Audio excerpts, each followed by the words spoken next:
तो वो 2 घंटे में उस चीज को पढ़ के समझ लेगा।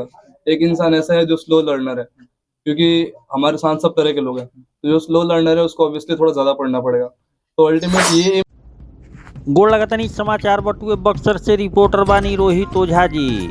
सिपाही से लेफ्टिनेंट बन गईल एगो लइका, गांव में भइल जबरदस्त स्वागत, खुशी में बांटल गईल मिठाई या जिलेबी। खबर का बटुए सब बताई भोजपुरिया समाचार। चैनल को नया बानी तो बेल आइकॉन के बटन दबा के सब्सक्राइब करी, फेसबुक पेज पर देखतानी तो फॉलो करी, देखला के बाद शेयर जरूर करी। बक्सर जिला के चक्की प्रखंड के अरक गांव पश्चिम टोला निवासी श्याम बिहारी सिंह के लड़का रिटायर्ड सूबेदार सत्यदेव सिंह और पूनम सिंह के पुत्र संजीत कुमार सिंह कठिन परिश्रम से भारतीय सेना में लेफ्टिनेंट बन के गांव के साथ साथ जिला के नाम रोशन कइले बा। संजीत के सफलता से पूरा गांव में हर्ष के माहौल बनल बा। वही जब संजीत अपन पैतृक गांव अरक पहुंचलन तब बधाई देवे वाला के तांता लाग गई। लेफ्टिनेंट बेटा के आगमन पे गांव में स्वागत समारोह के आयोजन कइल गई, जहां ग्रामीण के बीच मिठाई के साथ जिलेबी या चाट के वितरण कइल गई। सबसे पहले लेफ्टिनेंट संजीत सिंह के अंग वस्त्र फूल माला से पंचायत के मुखिया कलावती देवी सम्मानित कैली। यह दौरान वहाँ के कहनी कि संजीत अपन प्रतिभा से पूरा पंचायत के नाम रोशन कर दिले बा, एकरा खातिर साधुवाद के पात्र बाड़न। मुखिया कहली कि संजीत के उज्जवल भविष्य के कामना कैली। यह मौका पे प्रतिष्ठित किसान श्याम बिहारी सिंह, समाज सेवी तूफानी सिंह समेत तमाम लोग उपस्थित रहे। संजीत बतावतरन कि बचपन से ही वो फौज में जाए के इच्छा रहे, ताकि देश सेवा क के खुद के गौरवान्वित महसूस कर सकस। बतैलन कि एकर प्रेरणा इनकर पिता रिटायर्ड सूबेदार सत्यदेव सिंह और माता पूनम सिंह से मिलल। वो बतैलन कि उनकर प्रारंभिक शिक्षा केंद्रीय विद्यालय लखनऊ से भइल। एह क्रम में वर्ष 2013 में 10वां पास कैलन, 2015 में 12वां फर्स्ट डिवीजन के साथ पास करके सेना में भर्ती खातिर तैयारी शुरू कर दिलन। पहिल के प्रयास में 2016 में सिपाही के तौर पे फौज में भर्ती भइलन। हालांकि यह दौरान पढ़ाई छोड़लन ना, बल्कि और मन लगा के तैयारी शुरू कैलन। एकरा बाद लगभग 2.5 साल बाद इंडियन आर्मी में सेवा देला के बाद 2019 में एसएसबी क्लियर कैला के बाद आईएमए में चयनित भइलन। फिर 4 साल ट्रेनिंग के बाद लेफ्टिनेंट के पद प्राप्त कैलन। संजीत अपन सफलता के पूरा श्रेय माता पिता, परिवार आ गुरु के देता रह। संजीत कहलन कि आत्मसंतुष्टि खातिर पढ़ाई करत रहन। एह दौरान समय के कोनो पाबंदी ना रहे। वो कहलन कि सफलता खातिर कितना पढ़ाई करतानी ई मायने नइखे रखत। सेल्फ स्टडी में सफलता कइल जा सकेला, प्राप्त कइल जा सकेला। लेफ्टिनेंट संजीत युवा के संदेश देत कहलन कि जवन युवा देश सेवा खातिर फौज में जाइल चाहतारन वो खूब परिश्रम करस, काहे से कि मेहनत के कोनो शॉर्टकट विकल्प नहीं खे। आत्मविश्वास के साथ लगन से तैयारी करे पे सफलता अवश्य मिली। वो कहलन कि उनकर लक्ष्य बा कि अपन कर्तव्य के सही पालन करत सेना में उच्च अधिकारी पद के सुशोभित करत। रउरा सबके बता दी कि एकरा के कहल जाला बाघवा जिला। जी हाँ, बाघवा जिला। का कहल चाहतनी राउर जन होता बड़ा सब मालिक के जन मर्जी भइल जन खूब बढ़िया हो गई। हम यह चाहते रहिए और लड़का फैला बढ़ो, यही तरह बढ़ो लोग। आज कैसा लागत रहुआ?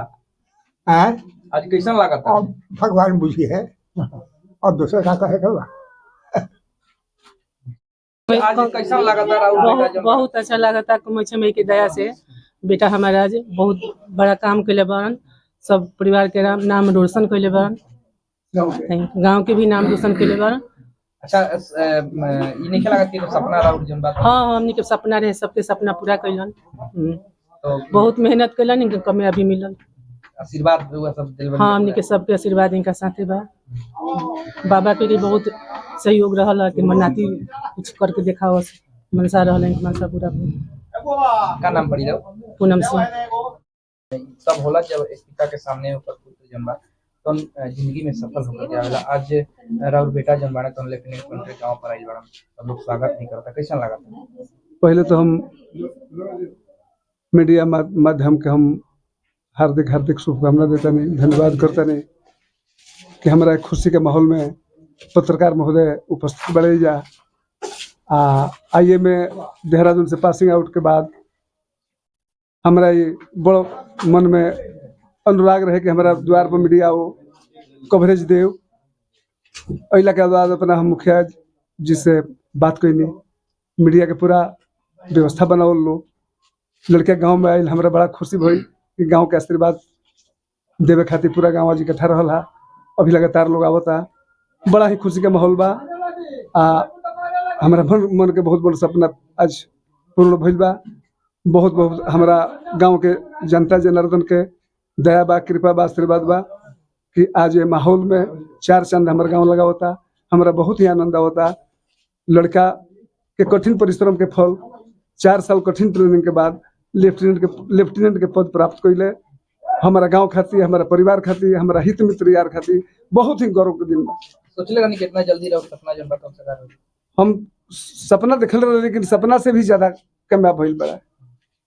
आज सब लोग पूरा गांव जनबा तनरा दरवाजा पूरा चल रहा बधाई देवे जी, पूरा गांव जिला जवार हमार हित मित्र। बेसिकली हम लखनऊ में रह जा, लेकिन गांव हमारा सबसे पहला है। गांव के माटी से हम आशीर्वाद लेवे खातिर पासिंग आउट के तुरंत बाद पहुंचे नहीं जी ना, अपने गांव में हम चली आशीर्वाद ली। हमारे बाबूजी 95 साल के बारे लड़का के बाबा कहने बाबा से आशीर्वाद लो, गाँव में चलो, एक बाद आगे काम देख ली। कितना संघर्ष करे के पड़ल ई सफलता पावे खातिर? एक सफलता खातिर हम बचपन से लोग के बाहर ले गए पढ़े खातिर। केंद्रीय विद्यालय में पूरा शिक्षा दीक्षा भइल। ट्रांसफर 2 साल, हर एक 2 साल 3 साल के बाद ट्रांसफर। परेशानी कुछ उठावे के पड़े। हमारा इनका मम्मी के, इनकर मम्मी सबसे ज्यादा संघर्ष कैले बाड़ी लोग के पढ़ावे में। हम कम ज्यादा कैले बाड़ी। पढ़ाई के दौरान लोग को अच्छा खाना, अच्छा शिक्षा लोग के मिलो, हमेशा प्रयास कैले बाड़ी। ऐसे कामयाबी मिलल बा। कौन सा जॉब में? हम आर्मी मेडिकल कोर के सूबेदार पद से रिटायर हो गए बानी 30 साल सेवा के बाद। आर्मी मेडिकल कोर में हम सूबेदार के पोस्ट पर। बेटा के चयन कोना पर? बेटा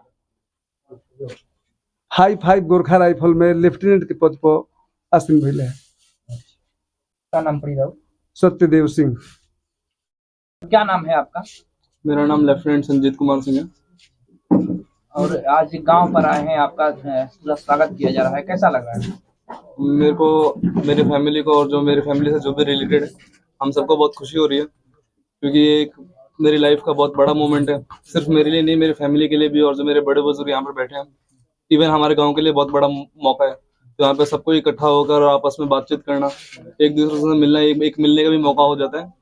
तो मेरे को और मेरे परिवार को काफी गर्व आज महसूस हो रहा है। अच्छा, जो सफलता आपने पाई है, ये कितने दिनों का संघर्ष था, कितने वर्षों तक आपने संघर्ष किया है? ये सवाल आपने बहुत शॉर्ट कर और बहुत छोटे में पूछ लिया। ये मेरे को 4 साल लगे ट्रेनिंग करने में IMA में, और सिर्फ 4 साल नहीं, उससे पहले भी मैं फौज में था। फौज में मैंने अराउंड 2 से 2.5 साल मैंने सर्विस की। इसके बाद ACC कमीशन के थ्रू मैंने अपने एंट्री IMA में जारी की, और फिर वहाँ पे मेरी 4 साल की ट्रेनिंग कंप्लीट हुई। 9 दिसंबर को मेरी पासिंग आउट परेड थी, और अभी मैं पासिंग आउट परेड के बाद फिलहाल अभी छुट्टी पे हूँ। 1 तारीख से मुझे मेरी यूनिट को ज्वाइन करना है, और मेरी यूनिट अभी प्रेजेंटली द्रास में पोस्टेड है। अच्छा, बिहार से कितने जो है आपके साथ? हाँ, मेरे साथ टोटल पास आउट हुए हैं कम से कम 325 या 350 लोग थे, जिसमें से बिहार के कम से कम 30-35 लोग होंगे। 30-35। बक्सर जिला से आप हैं? बक्सर जिले से मैं हूँ। अच्छा, ये बताइए, प्रारंभिक शिक्षा दीक्षा आपका कहाँ से हुआ था? मेरी पूरी स्कूलिंग केंद्रीय विद्यालय से हुई है। केंद्रीय विद्यालय एक भारत का बहुत अच्छा इंस्टीट्यूट है जो बच्चों को फीड करता है। सिर्फ भारत में नहीं, भारत के बाहर भी केंद्रीय विद्यालय के बहुत सारे स्कूल्स हैं। अगर मुझसे पूछा जाए कि जो मेरी बेसिक फाउंडेशन थी, जिससे मैंने चीज़ें सीखी या जिससे मैं लोगों को सजेस्ट करूंगा या रिकमेंड करूंगा, तो मैं स्ट्रांगली रिकमेंड करता हूँ कि अगर आपको मौका मिल रहा है तो अपने बच्चों को केंद्रीय विद्यालय में पढ़ाएं। केंद्रीय विद्यालय बहुत अच्छा स्कूल है, ओवरऑल ऑलराउंड डेवलपमेंट में ध्यान देते हैं, और केंद्रीय विद्यालय में पढ़ाई करने से सिर्फ एजुकेशन ही नहीं, बाकी और अदर एक्स्ट्रा करिकुलर फील्ड्स में भी एक बच्चे की अच्छी ग्रोथ होती है, जो कि फ्यूचर में उसको काफी हेल्प मिलती है। तो सफलता का श्रेय किसे देना चाहिए? मैं मेरी सक्सेस का फुल क्रेडिट अपने पेरेंट्स को देना चाहता हूँ, और जो मेरे फैमिली के लोग हैं, क्योंकि सिर्फ मेरे लिए नहीं, किसी के लिए भी जो एक फैमिली होती है वो ही बेसिक रूट होती है, जो उनकी फाउंडेशन को स्ट्रॉन्ग करती है। सिर्फ एजुकेशन देना ही एक बड़ी इंपॉर्टेंट चीज़ नहीं है। जो लाइफ लेसन्स होते हैं वो हमें अपने पेरेंट्स से सीखने को मिलते हैं। और जो हमारे घर के बड़े बुजुर्ग लोग हैं, मैं जब भी गाँव में छुट्टी आता था तो उनसे बातचीत करता था। बातचीत करने में जो भी वो मुझे चीज़ें बोलते थे, वो चीज़ें मेरे दिमाग में थी और धीरे-धीरे इन्हीं सब चीज़ों से मिलकर एक इंसान की पर्सनैलिटी डेवलप होती है, जिसके कारण उसको लाइफ में अगर वो जो अचीव करना चाहता है, उसे सक्सेस मिलती है। प्रेरणा कहाँ से मिली थी कि आपको लेफ्टिनेंट बनना है? मैं बचपन से ही फौजी माहौल में पला बड़ा हूँ, तो मैंने देखा था कि एक ऑफिसर का लिविंग स्टैंडर्ड कैसा होता है, ऑफिसर का बोलचाल कैसे होता है, ऑफिसर की पर्सनैलिटी कैसी होती है। मैंने जहाँ से स्कूलिंग की वहाँ से भी काफ़ी मेरे दोस्त और जो मेरे सीनियर थे वो फौज में थे। इवन मेरे को 24 घंटे मैं मेरे पिताजी के साथ रहता, मैं अपने पिताजी को वर्दी में देखा था, यूनिफॉर्म में देखा था। तो प्रारंभिक इंस्पिरेशन जो प्रारंभिक रिसोर्स बोलेंगे आप इंस्पिरेशन का, वो मेरे फादर थे। अच्छा, तैयारी कितने घंटा तक करते थे आप इसके लिए? इसके लिए स्पेशली मैं इस चीज़ को थोड़ा डिटेल में बताना चाहता हूँ। इसके लिए मैं ये नहीं बोलूँगा कि मैंने स्पेसिफिकली कुछ तैयारी की, क्योंकि जो इसका सिलेक्शन प्रोसीजर है, वो सिलेक्शन प्रोसीजर में पहले आपको रिटन एग्जाम क्लियर करना होता है, उसके बाद आपका इंटरव्यू होता है। तो जो इंटरव्यू का प्रोसेस है वो 5 दिन का होता है। जो भी लोग इधर डिफेंस की प्रिपरेशन कर रहे हैं उन सबको पता होगा कि जो ये इंटरव्यू का प्रोसीजर है, इसमें किस चीज़ की ज़रूरत होती है। जो 5 दिन का टेस्ट होता है उसमें कौन-कौन सी चीज़ें होती हैं। तो पहले मैंने उस चीज़ को समझने की कोशिश की कि जो 5 दिन का प्रोसीजर है, जिसके अंदर वो कौन-कौन से टेस्ट स्पेसिफिकली कैसे-कैसे लेते हैं और उन स्पेसिफिक चीज़ों में वो क्या टेस्ट करते हैं। उसके अकॉर्डिंग मैंने अपनी पर्सनैलिटी को डेवलप किया, अपने आप को चेंज किया, क्योंकि कोई भी परफेक्ट नहीं होता, सबके अंदर फ्लॉज़ होते हैं और ये अगर उस किसी इंसान को जितनी जल्दी समझ में आए, उतनी जल्दी उस पे वर्कआउट करके उसको इम्प्रूव कर सकता है। तो जो ये एसएसबी की तैयारी थी, वो मैंने किसी कोचिंग से या किसी के गाइडेंस से नहीं ली है।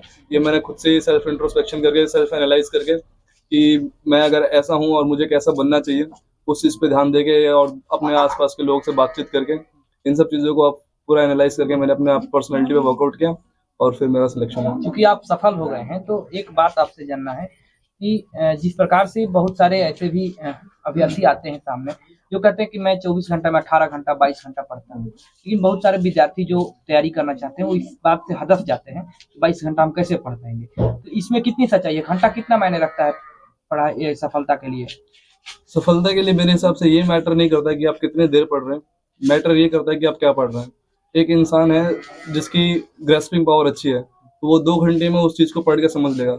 एक इंसान ऐसा है जो स्लो लर्नर है, क्योंकि हमारे साथ सब तरह के लोग हैं, तो जो स्लो लर्नर है उसको ऑब्वियसली थोड़ा ज़्यादा पढ़ना पड़ेगा। तो अल्टीमेट ये एम नहीं होना चाहिए कि मैं एक दिन में 2 घंटे पढ़ रहा हूँ, 10 घंटे पढ़ रहा हूँ या 22 घंटे पढ़ रहा हूँ। अल्टीमेट एम ये होना चाहिए कि मैंने जो अपना गोल सेट किया है कि मेरे को एक दिन में इस चीज़ को पढ़ना है और इस चीज़ को समझना है, तो क्या मैं उसको समझने में सक्षम हूँ कि नहीं हूँ।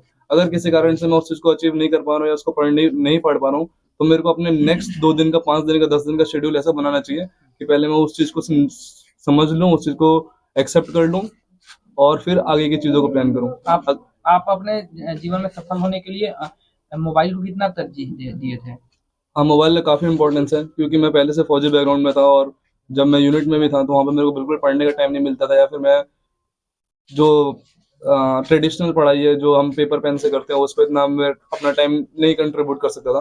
तो ऑब्वियसली फ़ोन एक अच्छा रिसोर्स है पढ़ाई करने के लिए। फ़ोन में आपको यूट्यूब्स में काफ़ी अच्छे-अच्छे चैनल्स हैं। यूट्यूब अगर आप प्रेफ़र नहीं करते तो ऐसे बहुत सारे अलग-अलग एप्लीकेशंस हैं जिससे आप अपनी पढ़ाई कर सकते हैं। और आजकल सबके पास मोबाइल फ़ोन है, तो मोबाइल फ़ोन का बेटर यूज़ करना चाहिए। आपको अपना कंटेंट, क्योंकि हमारी इंसान की आदत, इंसान की फितरत और इंसान का दिमाग अब इस तरह का ऐसा हो चुका है कि हम मोबाइल के बिना नहीं रह सकते हैं। तो आपको मोबाइल के अंदर अपना कंटेंट स्पेसिफिक करना चाहिए कि मुझे क्या पढ़ना है, किस चीज़ को देखने से मुझे फ़ायदा है।